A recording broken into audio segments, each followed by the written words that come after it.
gente está começando uma nova série, né, que é a série Advento, que na verdade não é uma série, mas é uma estação especial para a igreja, e é uma estação que ela está dentro do calendário cristão, do ano cristão, e é um pouco do que a gente vai falar hoje, nos inserir como igreja um pouco mais nessa realidade maior que o povo de Deus tem vivido há séculos, e que talvez nós, como igreja pós-emergente, às vezes esquecemos, né?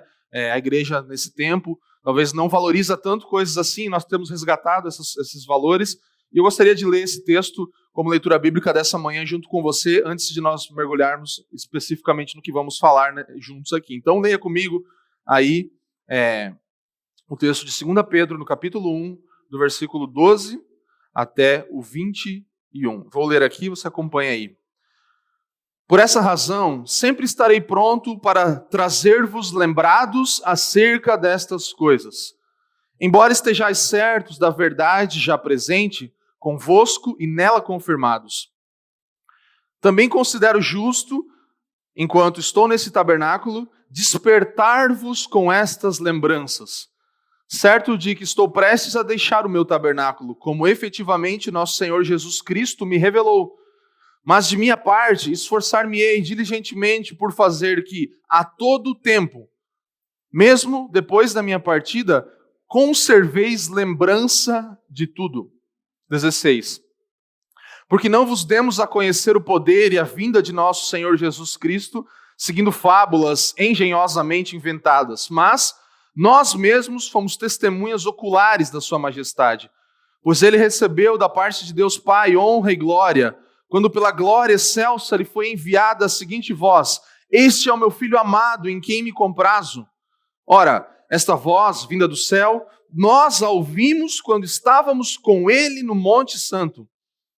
Tendo assim tanto mais confirmada a palavra profética, e fazeis bem em atendê-la, como a uma candeia que brilha em lugar tenebroso, até que o dia clareie e a estrela da alva nasça em vosso coração.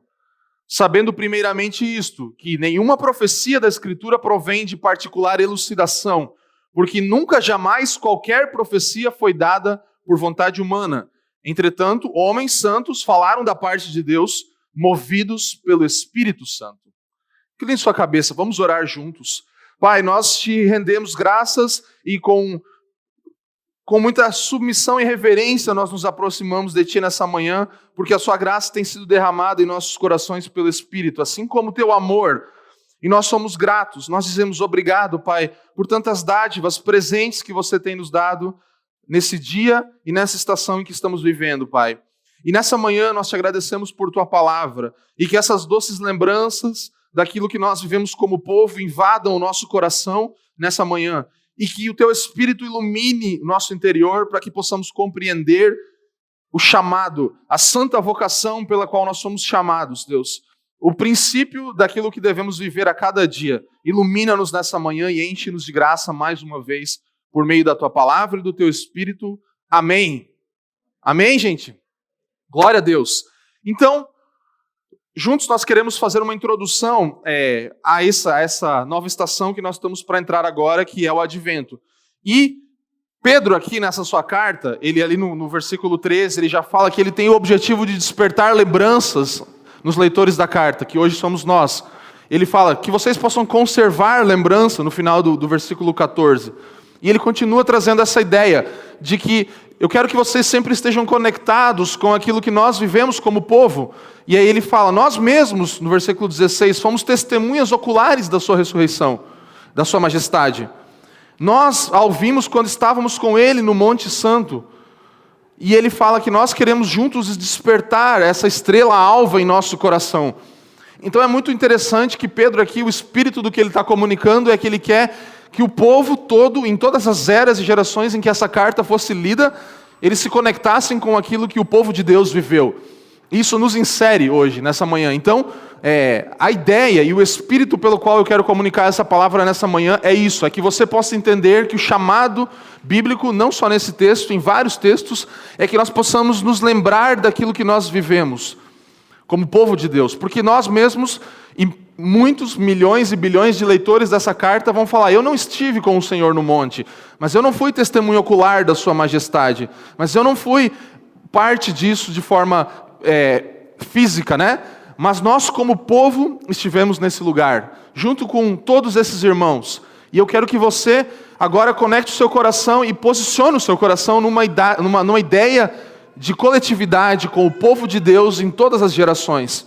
E é por isso que nós queremos falar sobre esse papel tão importante que tem o calendário cristão. Ou seja, as estações cristãs, e eu vou tentar trazer aqui para você um pouco de um apanhado geral, e vou indicar também alguns livros para você compreender um pouquinho melhor o que é esse ano cristão, ou ano litúrgico, ou calendário cristão, ou calendário litúrgico da igreja, que vem sendo entregue de geração a geração desde o 4º, 5º século da igreja. E antes disso eu quero falar algo que a gente às vezes tem a tendência de fazer quando você fala, o calendário cristão, o que é isso, né?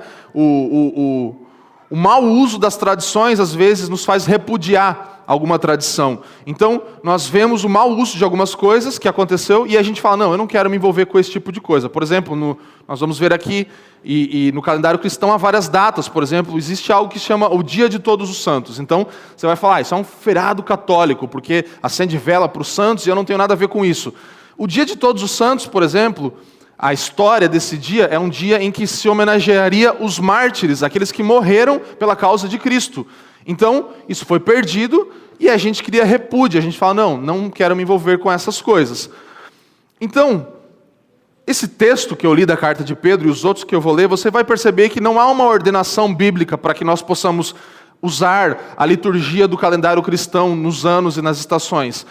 Então, não é algo ordenado pela Escritura, mas ao mesmo tempo não é antibíblico e não é herético também. Então, as tradições, várias coisas que nós fazemos hoje como igreja, como nós nos movemos, são coisas que não são coisas ordenadas pelas Escrituras, mas isso não fazem delas coisas antibíblicas. Então, se nós olharmos para a reforma, como falamos aqui, um dos princípios da reforma foi retirar as coisas da vida da igreja, da liturgia da igreja, que eram antibíblicas. Então, existiam coisas na vida da igreja, na liturgia da igreja, que eram antibíblicas, que deveriam ser tiradas. E isso a reforma fez. Mas, ao mesmo tempo, muitas das nossas tradições, e todas elas que são inspiradas pelas Escrituras, devem ser valorizadas. Então, mesmo que não há ordenações para algumas coisas, por exemplo, como nós fazemos a nossa liturgia do culto, não há uma ordem específica na Bíblia que fala como deve ser isso. Mas há inspiração na Bíblia para que nós possamos fazer isso. O Evangelho nos inspira a ter o culto como temos. E também um calendário cristão, como veremos. Então, mesmo não ordenadas pelas Escrituras, existem coisas e tradições que podem ser inspiradas e fundamentadas por esse livro aqui, que é a Bíblia. E isso são os meios de nós comunicarmos o Evangelho, uns aos outros e às futuras gerações que virão. Então, nós precisamos usar de todos os meios para comunicar o Evangelho. E eu quero falar com você nessa manhã justamente de algo que emerge plenamente das Escrituras e da vida de Cristo. Por que se chama o calendário cristão? As estações que nós veremos, que agora estamos entrando no domingo que vem no Advento. Então, o Advento é uma estação do calendário cristão, que é uma preparação para a vinda de Cristo, que aconteceu. O advento de Cristo como ser humano, como homem encarnado, já ocorreu. Nós hoje vivemos uma expectativa da sua segunda vinda. Então nós estamos, mais uma vez, e ano após ano, podendo usar a estação do advento para relembrarmos e criarmos expectativa do nosso coração daquilo que aconteceu e daquilo que acontecerá. Então isso é baseado, fundamentado e inspirado pelas Escrituras. Tudo bem, gente, até aqui? Então, o que eu quero que a gente entenda nesse primeiro ponto? Que há um contexto individual e coletivo que nós temos com o tempo. Nós, como homens e mulheres, temos uma relação com o tempo. Então, a primeira coisa é o contexto individual e coletivo que nós temos com o tempo. Individualmente, nós podemos perceber, por exemplo, o texto de Efésios, no capítulo 5, 15 a 17, você pode acompanhar aqui. Paulo ele vai nos exortar, ele vai falar assim: portanto, vede prudentemente como andais, não como necios e sim como sábios. E o que diz o próximo versículo? Remindo o... Vamos lá, gente. Remindo o... Porque os dias são maus. Por essa razão, não vos torneis insensatos, mas procurai compreender qual a vontade do Senhor. Então, Esse é um dos muitos textos bíblicos que nos fazem repensar a nossa relação com o tempo. Então, o homem e o tempo. Há uma relação entre o homem e o tempo, que acontece desde que o homem foi criado por Deus. O homem se relaciona com o tempo de alguma forma. E o jeito, a forma como nós contamos os nossos dias, fala muito sobre nós. Então, como você conta e vive os seus dias, fala muito sobre a sua relação, o homem e o tempo, a mulher e o tempo, a humanidade e o tempo. Sabe, nós temos ritmos de vida, nós somos conduzidos por algum tipo de calendário. Nós somos conduzidos ou pelo consumo, ou pela ansiedade, ou pelo mercado, ou pelo calendário que nós temos na nossa escola, no nosso trabalho, etc. Todo mundo tem um calendário. Todo mundo tem um jeito de pensar. Eu penso que eu trabalho de tal a tal dia, daí eu tenho minha folga. Eu penso que eu trabalho até tal mês, e daí não vejo a hora de tirar minhas férias e tudo isso. Eu trabalho por disciplinas. Então, todos nós temos um tipo de calendário que nos guia, um ritmo de vida que nos conduz, que nos leva àquilo que nós queremos chegar a alcançar. Então, ritmos nos formam. Todo o nosso dia a dia e como nós nos movemos a cada dia está nos formando no ser que nós somos, na pessoa que eu e você somos. Então, por isso que é tão importante nós avaliarmos a nossa relação com o tempo. Por exemplo, você pensa lá no 1º de janeiro que está chegando, né? Então nós, como crentes, a gente não vai fazer o propósito assim, esse ano eu quero ser mais rico. Geralmente a gente não faz isso, né? A gente fala, não, esse ano eu vou ler a Bíblia e tal. E aí você faz aquele plano todo. Aí tem gente que já adiou a leitura da Bíblia só para começar em janeiro, né? Porque agora já vai morrer mesmo, então não tem, né, só correria, então vamos começar em janeiro, e a gente tem ali o nosso ritmo. E aí a gente fala, não, segunda-feira eu vou começar aquela minha dieta saudável e tal, que eu vou parar de tomar Coca-Cola. E isso vai passando de segunda a segunda e a gente não faz. E a gente é movido por um calendário, e a gente tem os feriados bíblicos ali, a gente sabe quando é Natal, Páscoa, essas coisas. Ou a gente sabe quando são as festas do comércio, então o que é comemorado que faz vender mais produto, quem trabalha aí no comércio e tal. Ou os dias dos pais, dias das mães, dia das crianças, e isso tudo, né? Festa junina, tem gente que comemora, até Halloween tem gente que comemora. Então, você sabe ali que tem uma coisa que guia o nosso ano, né? O próximo feriadão. No Brasil é meio que isso, né? Tipo, cada 2 semanas tem um feriadão quase assim. Então você vê que a gente se move aí por outras coisas, mas a gente não valoriza a base daquilo que deveria nos mover como cristãos.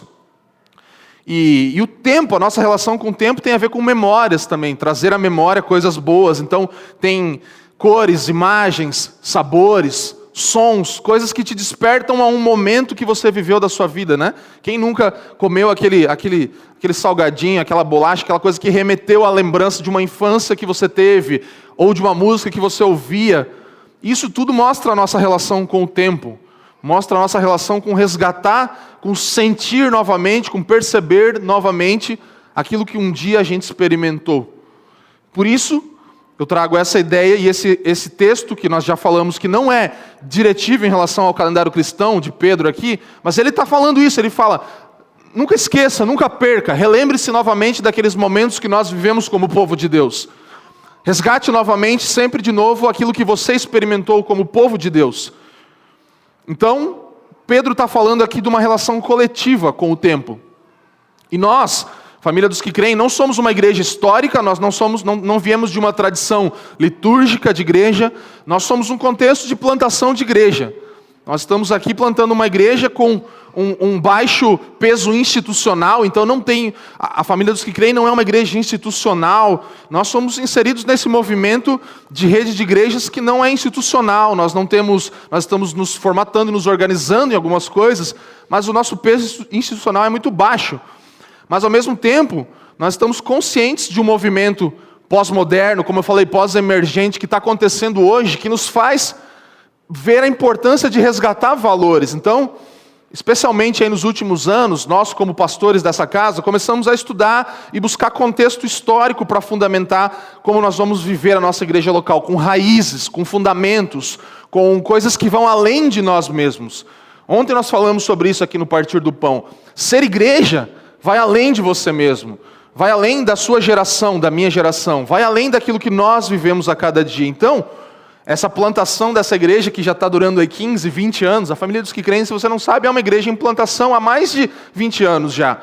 E nós estamos repensando sempre a igreja com os moldes bíblicos, com os moldes da igreja que precedeu a gente. Então, temos um desafio muito grande de como ser igreja nesses dias, no meio de uma geração pós-moderna, pós-emergente e tudo isso. E eu coloquei isso em palavras aqui, qual é o nosso desafio hoje como igreja. Então, nós queremos ser uma igreja presente em nosso tempo e local, construindo igreja para o futuro e olhando para as riquezas da igreja do passado e aprendendo de seus valores.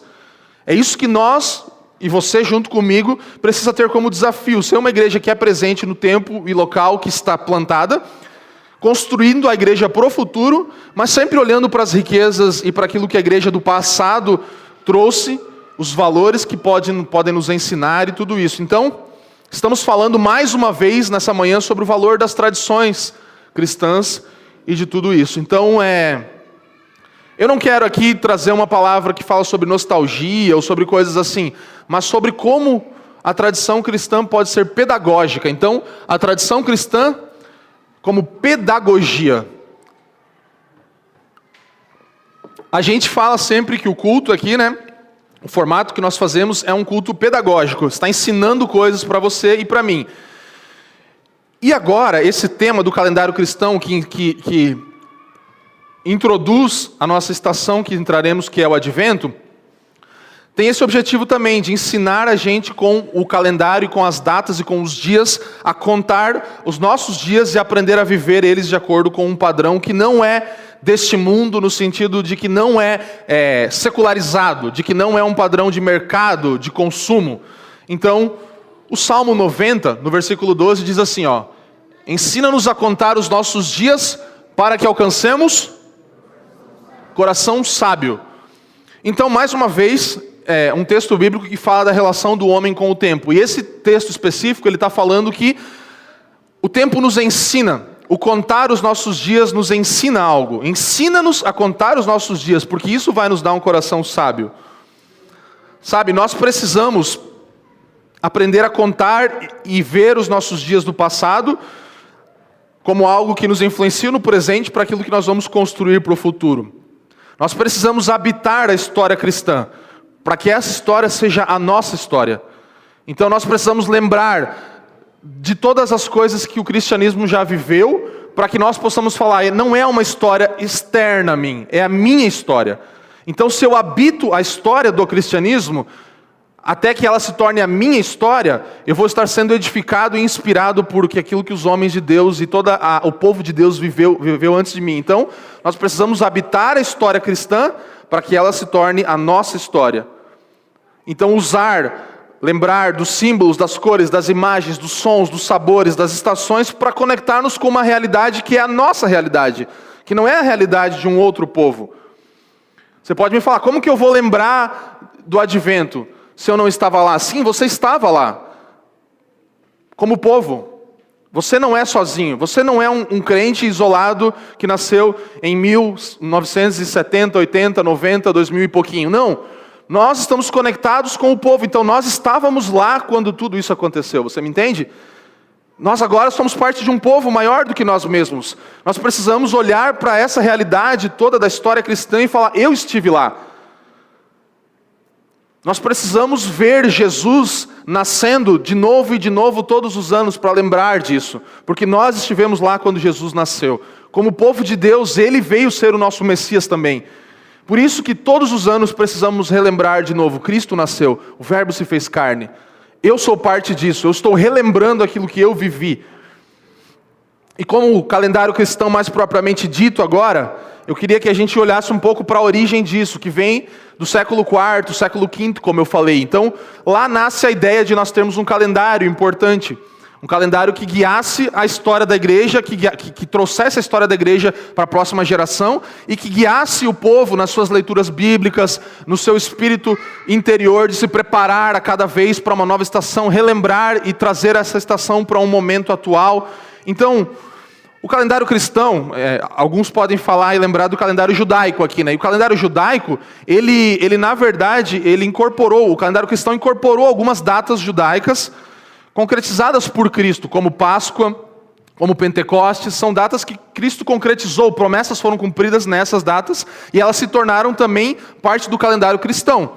Mas o calendário judaico como um todo, ele não é celebrado pelos cristãos. Por quê? Porque ele é estritamente judaico, ele é étnico, ele é nacional. É como nós falarmos para os Estados Unidos comemorarem a independência do Brasil, não faz sentido. Então é um calendário de um povo, do qual espiritualmente nós nos tornamos o Israel de Deus, mas nós não comemoramos o calendário judaico. As festas judaicas são do povo judaico. Agora, aquelas que Cristo cumpriu, elas agora se tornam parte da minha e da sua vida como cristãos também. Nós precisamos celebrar essas datas.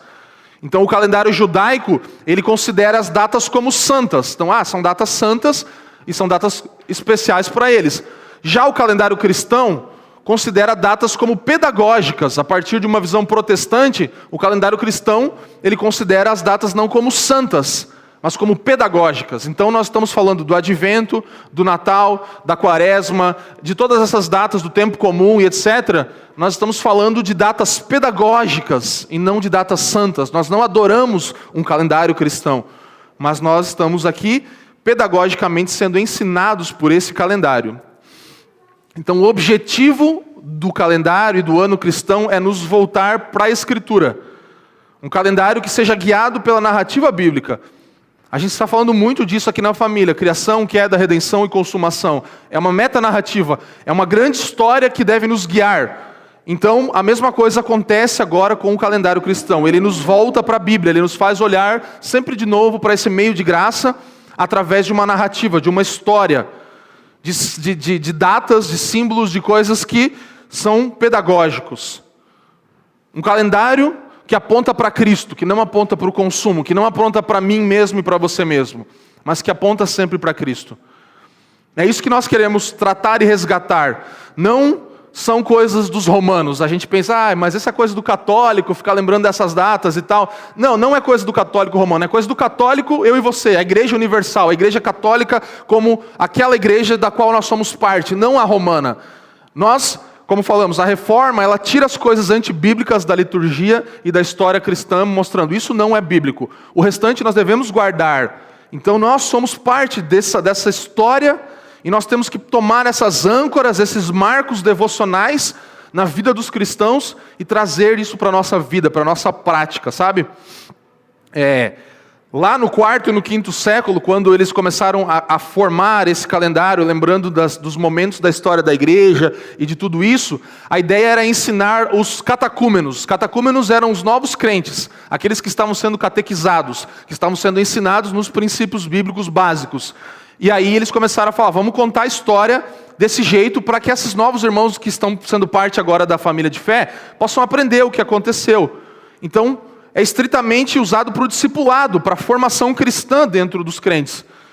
Por isso que assim como o culto é pedagógico, esse calendário também é pedagógico e serve para o nosso discipulado, para nos ensinar, sabe? Mas tem duas coisas importantes que quando nós nos expomos a olhar para a história e para um calendário cristão, como falaremos daqui a pouco aqui, nós precisamos posicionar o nosso coração de dois jeitos. Entender que isso requer humildade, em primeiro lugar.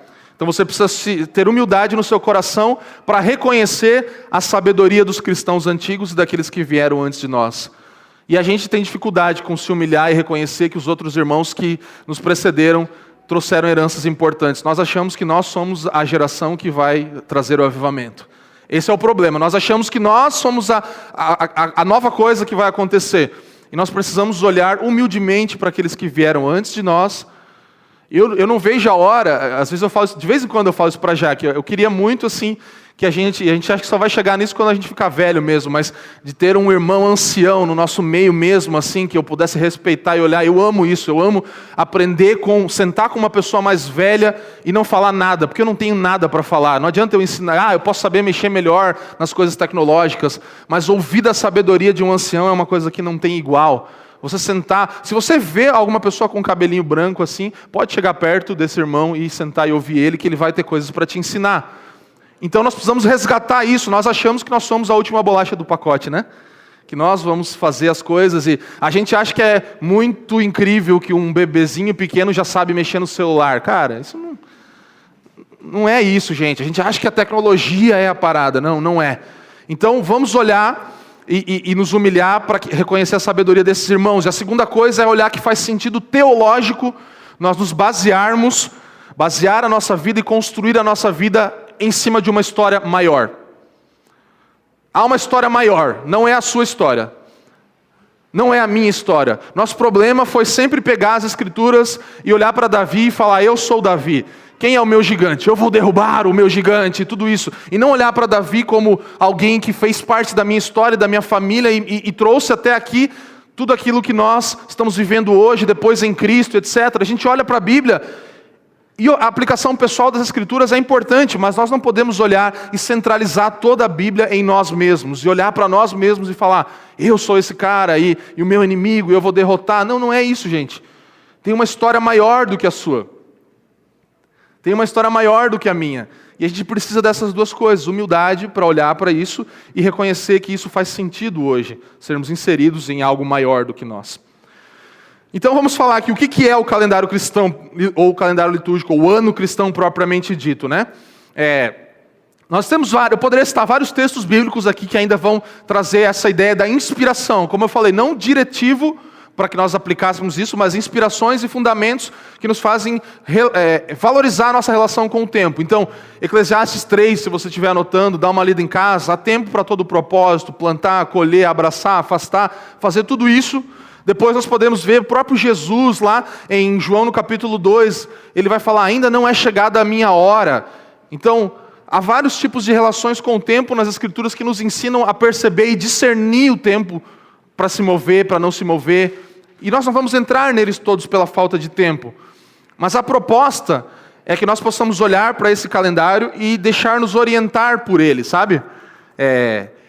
Períodos de dias, de semanas que vão nos conduzir nessa grande história, nesses grandes eventos da história cristã. A gente tem uma imagem aí que eu acho que não vai dar para ver muito bem, mas é um calendário cristão que inclusive está na revista volume 2 aqui da Cultivar e Guardar. Então, se você tem em casa, eu quero que você chegue em casa hoje ou amanhã e leia um artigo que chama Calendário Cristão. O calendário cristão, ele é feito de estações. Aqui você tem por dentro os meses do ano normal, baseado no nosso calendário gregoriano, né? E aí a gente tem ali as estações. Então, nós temos o Advento como a primeira estação do calendário cristão, que está ali em azul. Então essas cores também são intencionais, eu não vou poder falar delas e do que elas representam e tudo isso, mas tem uma história bem legal atrás de tudo isso. Então, o Advento, ele é a primeira estação. Então, o ano cristão inicia, na verdade, no próximo domingo. Então, enquanto nós aqui iniciamos o nosso ano em 1º de janeiro, o ano cristão sempre começa com o Advento. Então, domingo que vem é o início do ano cristão. Isso quer dizer que você vai chegar domingo que vem e falar Feliz Ano Novo aqui? Não, óbvio que não. Por favor, não faça isso. Não faça isso. Não é isso. Entendeu? Então nós estamos falando de um ano que nos guia na nossa vida devocional e tudo isso. Ficou até bonitinho com a sombrinha de bolinha de Natal ali, ó. Advento. Então o Advento é a primeira estação do calendário cristão.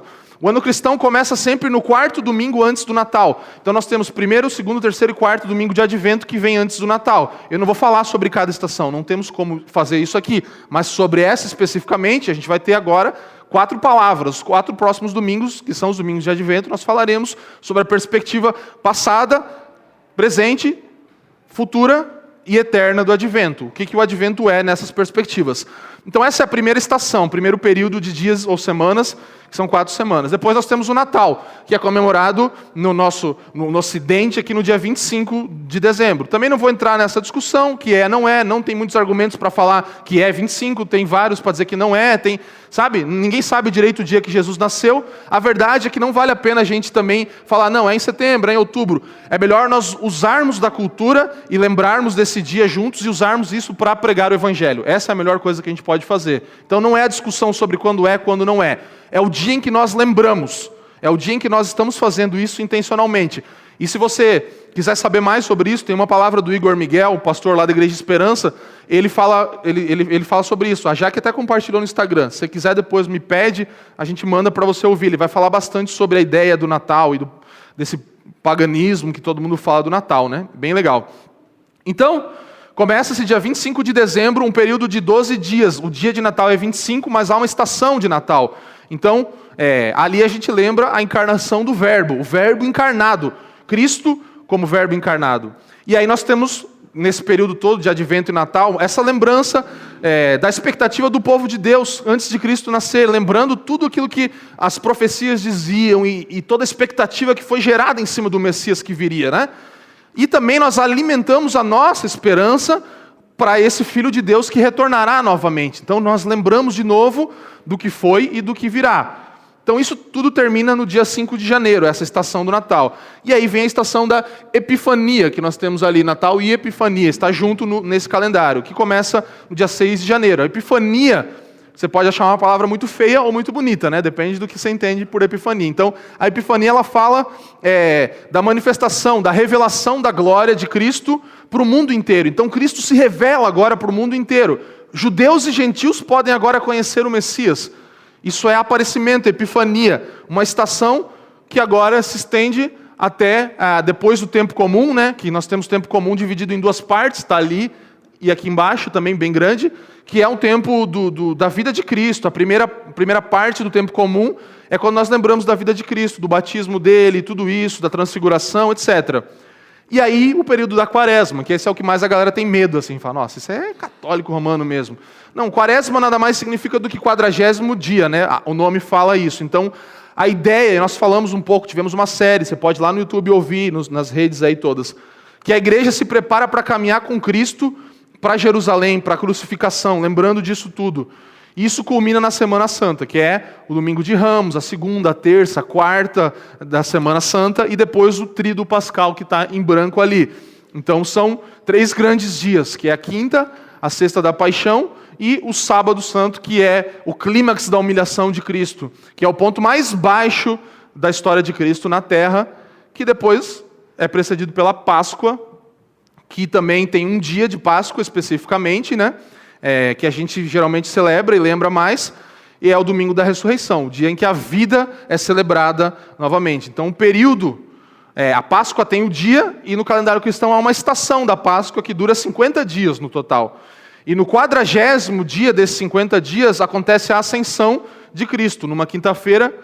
Então Cristo ascende aos céus e 10 dias depois se cumpre a promessa do Pentecostes. Então nós temos aqui, Pentecostes em vermelhinho. Então o Pentecostes é a vinda do Espírito e tudo isso, a promessa que os discípulos estavam esperando. E aí começa a era da igreja. Então, a partir do Pentecostes, a era da igreja é iniciada, que se chama de tempo comum, ou tempo ordinário. Então, você pega aí a sua ordenzinha do culto que tem aí o papel, dá uma olhada aí. Lá em cima você vai ver, hoje está escrito que é o domingo do reinado de Cristo, que é um antes do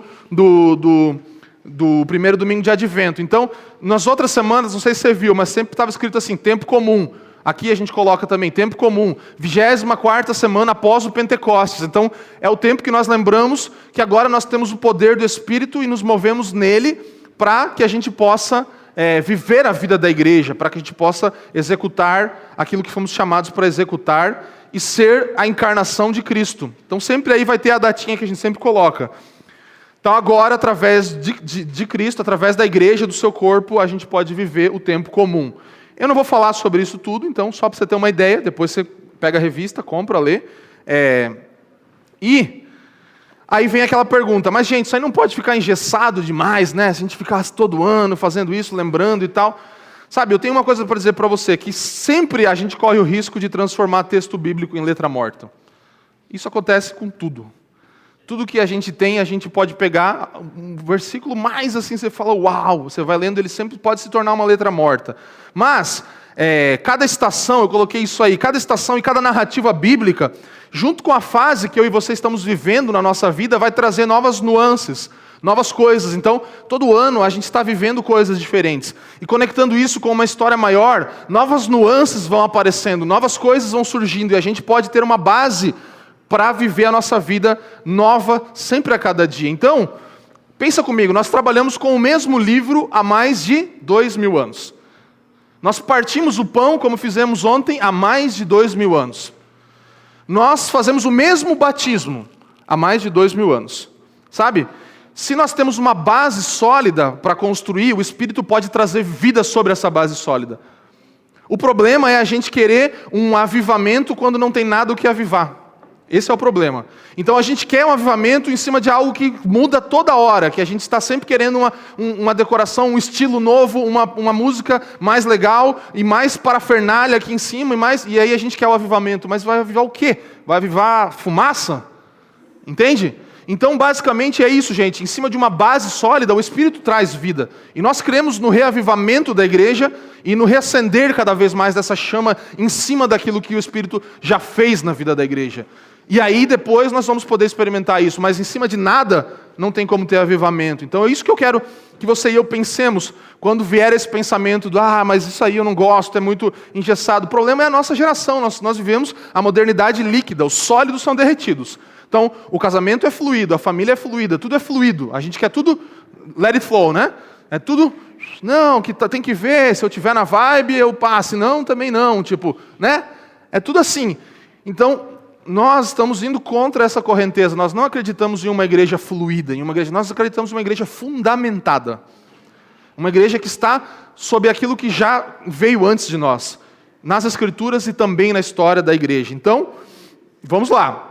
A gente precisa ter isso no nosso pensamento, explorar o significado principal desses momentos da vida da igreja, da história de Cristo, por meio dessa dieta espiritual saudável. Então, se nós tivermos um guia que nos orienta nos textos bíblicos que nós vamos ler e tudo isso, relembrar cada um desses momentos, a gente vai ter uma dieta espiritual saudável, sabe? Nós vamos ter uma dieta melhor do que temos se aleatoriamente pegarmos textos e tentarmos ler. Então, nós nos encontramos como povo de Deus no Evangelho, na história da nossa redenção coletiva. Pensa eu e você, como que a gente se encontrou? Eu gosto de fazer isso, vai. Olha para quem está do seu lado e olha para quem está atrás de você. Como você encontrou essa pessoa? No Evangelho. Fora marido e esposa aí, que teve um rolê diferente, mas também foi no Evangelho. Eu conhecia a Jaque no Evangelho, então você também pode falar isso, né? Mas assim, nós como povo de Deus, nós nos encontramos no Evangelho, na história da redenção. Então, é nesse lugar que nós precisamos habitar, é nesse lugar que nós precisamos desenvolver a nossa comunhão. E o Dietrich Bonhoeffer, ele vai falar em um livro dele, assim, a comunidade de fé, veja comigo aqui, é envolvida na história de Natal, no batismo, nos milagres e nos discursos, na paixão, na morte e ressurreição de Jesus Cristo. E ela participa dos acontecimentos que tiveram lugar na terra para a salvação de todo mundo, e ela própria recebe em tudo isso a redenção em Jesus Cristo. Então, a comunidade de fé é envolvida, ela participa de tudo isso e ela recebe a redenção a partir de toda essa história da igreja, relembrada sempre de novo e de novo. Então eu quero, inclusive, indicar, hoje eu estou indicando várias coisas aqui, gente, se você puder, adquira mesmo que vai te edificar. Eu uso isso aqui como algo devocional lá em casa com a Jaque, que é o lecionário, já citei aqui. Acesse aí, lecionário.com. Cada livrinho desse é uma estação do calendário cristão e nós temos leituras bíblicas aqui e temos algo que nós estamos acompanhando sempre a estação do calendário cristão. Então, são alguns materiais que você agora pode aproveitar esse momento. O lecionário é o livro do John Stott, anote aí, a Bíblia toda, o ano todo. Se você, agora a gente não tem mais, a gente tinha aqui, mas se você for olhar, você vai ver que o devocionário começa no Advento. Então começa no ano cristão, começa na ideia de, a partir desse momento, viver a história junto com a história da igreja que já aconteceu. Então anote aí, a Bíblia toda, o ano todo. É um material que você pode também comprar e ler a Bíblia sempre dentro dessa narrativa do calendário cristão que nós acabamos de falar. Então aproveite essas coisas que nós temos, esses materiais que nós temos para construir uma vida devocional. E, por último, eu quero falar basicamente sobre uma construção disso tudo num contexto cultural. Então, como que nós podemos viver isso? Como que nós podemos conectar isso com a nossa história, sabe? E eu quero basicamente lembrar aqui, por exemplo, no Natal agora, a gente pode ficar falando contra o Natal, pode falar, isso é pagão, isso é não sei o que e tal, ou a gente pode fazer uma exegese cultural. O que é uma exegese cultural? É interpretar a cultura e aplicar as escrituras na cultura. Você lembra de Paulo, lá em Atos 17, quando ele estava no Areópago? ele olha, ele tem um discurso lá que ele está falando, e ele está combatendo sim a idolatria e tudo isso, mas os filósofos vêm o discurso dele, e alguns acham interessante, outros acham ridículo e tal, mas eles chamam ele. E aí ele vai lá no Areópago e ele começa a falar: eu estava vendo que vocês têm muitos altares e tal, vários deuses que vocês idolatram, e eu vi um desses altares que que vocês falam do Deus desconhecido. Então, esse que está um Deus desconhecido é precisamente o Deus que eu prego. Então você vai falar: pô, então Paulo era pagão, ele usou a coisa pagã para ensinar. Não, ele fez uma exegese cultural, ele interpretou a cultura e falou: aqui está o lugar onde eu vou pregar o evangelho. Esse Deus aí que vocês estão falando que é o desconhecido é o que eu estou pregando. Então eu vou falar dele para vocês. Então vamos usar o Natal, vamos usar essas coisas que você pode falar que está secularizado, mas não vamos perder esses símbolos para o secularismo, vamos usá-los para pregar o evangelho. Vamos usar essas coisas todas e os símbolos todos para anunciar. Sabe, às vezes eu penso que a gente se acostumou tanto com a ideia de que Deus encarnou, que a gente entendeu que perdeu a noção de que Deus encarnou. Você pensa: mas Deus encarnou, Jesus e tal. Não, Deus, o João ali, ou o Tiago podia ser Jesus. Tem noção que tipo uma pessoa ali que está na rua, o frentista do posto ali na frente podia ser Jesus? Pensa que escandaloso isso, e que maravilhoso a mensagem de que Deus se fez homem. Então a gente perde muito isso. Sabe, nós temos uma história rica, nós podemos inovar em cima dessa história. E a tradição litúrgica é uma plataforma para que a gente possa exercer criatividade. A inovação criativa está como base, temos a tradição e a história toda. Não é saudosismo, não é nostalgia, não é conservadorismo. É nós voltarmos à nossa história, as riquezas do passado para a construção da igreja no futuro. Então voltarmos àquilo que é passado para construir a igreja do futuro. E como que isso pode se tornar frio e morno se nós ficarmos repetindo sem refletir? É assim que você esfria, é quando você repete sem refletir. Então eu coloquei isso aqui: repetir e refletir.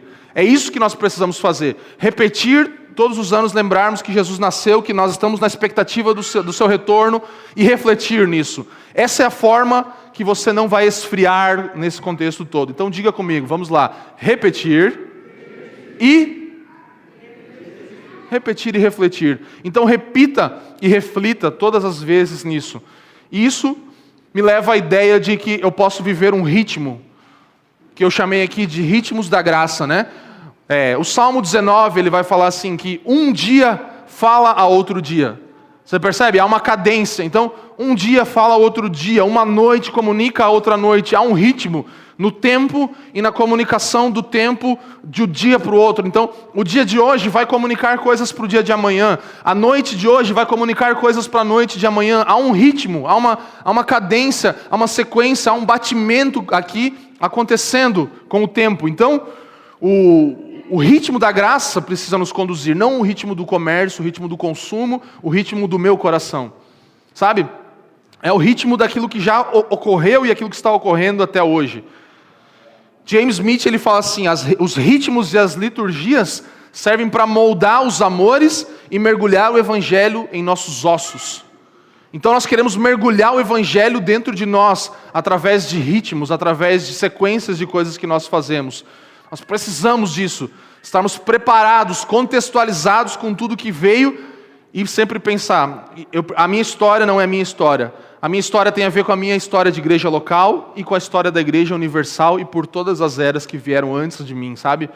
Então, a gente precisa aprender a importância dos ritmos, do vez após vez, do de novo e de novo.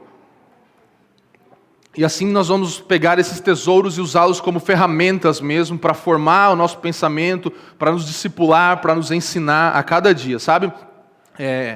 As estações, elas podem nos guiar numa leitura ao longo do ano. Nós podemos pegar isso e usar isso para a glória de Deus na nossa casa. Então, algumas pessoas têm feito isso, usado algumas coisas para terem o seu culto dominical em casa com a sua família, como o catecismo e tudo isso. Eu encorajo esses materiais que eu falei aqui, usem eles. Eu ainda tenho um último aqui, que eu não estou querendo vender material, que você sabe, né, gente? Eu estou tentando edificar você. Então, isso aqui não é uma vendinha de livro, não. Porque A gente, na verdade, nem tem mais livro ali quase, mas esse é um material que a gente tem, que é exclusivo dos assinantes da Cultivar e Guardar, e eu tinha alguns em casa a mais e eu trouxe se você tiver interesse. Então, é um livro que vai guiar você num devocional de advento. Então, O Alvorecer da Alegria Indestrutível, do John Piper, nós temos, acho que 30 livros lá, que sobraram. Então, é a ideia de nós termos uma leitura diária durante os dias de advento, para conectar o nosso coração com essa estação. Então, se você quiser, tem ali alguns deles. Eu só quero mostrar a gama de recursos que nós temos, que nós podemos usar para construir a vida da nossa família ao redor dessa realidade maior. Porque senão, às vezes a gente não para pensar, mas a coisa mais triste que acontece é quando uma geração não consegue comunicar à outra geração aquilo que realmente recebeu do Senhor. E a gente precisa ter esse valor, a gente precisa parar para olhar e ver que nossos filhos, que as pessoas ao nosso redor precisam comunicar à próxima geração. Basta uma geração para que uma cultura se perca. Uma geração que não passa para a próxima geração, que não ensina os seus filhos. Por isso que eu estou falando com tanta ênfase sobre isso e trazendo coisas que podem te ajudar, recursos que podem te ajudar a meditar e trazer a sua casa para girar ao redor da história maior.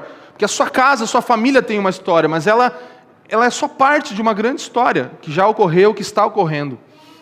E eu quero encerrar trazendo isso para mim e para você.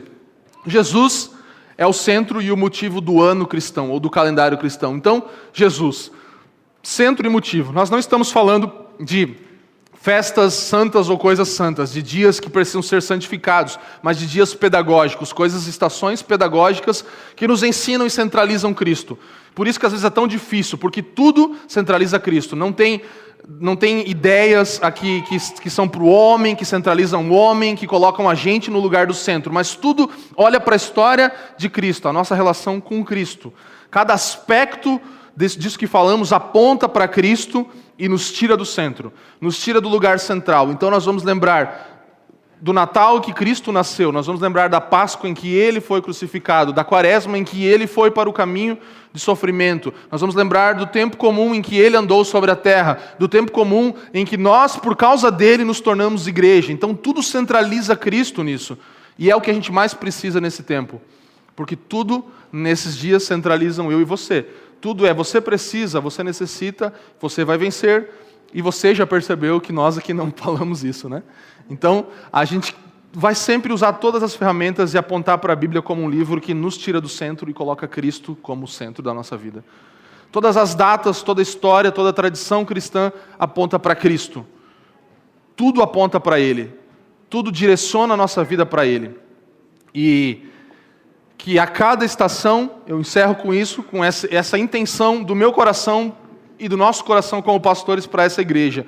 Que a cada estação, que a cada novo ano, ao redor de Cristo, nós tenhamos uma expectativa crescente e uma esperança renovada. Porque o Verbo que se fez carne virá novamente para aqueles que o esperam. Então esse é o desejo do nosso coração para você como parte da família dos que creem, que a gente alinhe a nossa vida nessa expectativa e nessa esperança, no grande retorno de Cristo, no aparecimento do Messias em poder e grande glória. Então, usufrua dessas coisas que nós falamos aqui, aproveite disso, medite sobre isso, pare para avaliar a sua relação com o tempo e traga a sua relação com o tempo para um patamar diferente, para uma realidade, para um valor, para um princípio diferente, talvez do que você tem vivido até hoje, através de ferramentas pedagógicas como o calendário cristão. Amém, gente? Então, eu sei que é muita coisa sempre, né, que a gente fala aqui no domingo, assim, mas vê de novo, assiste em casa, medita e tenta realmente alinhar a sua vida a partir de um padrão diferente desse século. E não lute contra o Natal ou contra uma árvore ou contra um... Não, use isso como Paulo. Faça uma exegese cultural do seu tempo e aplique o Evangelho. Transforme o lugar onde você pisa em um lugar sagrado, porque o Evangelho está pisando naquele lugar. Amém, gente? Vamos viver nossa missão nesse modelo.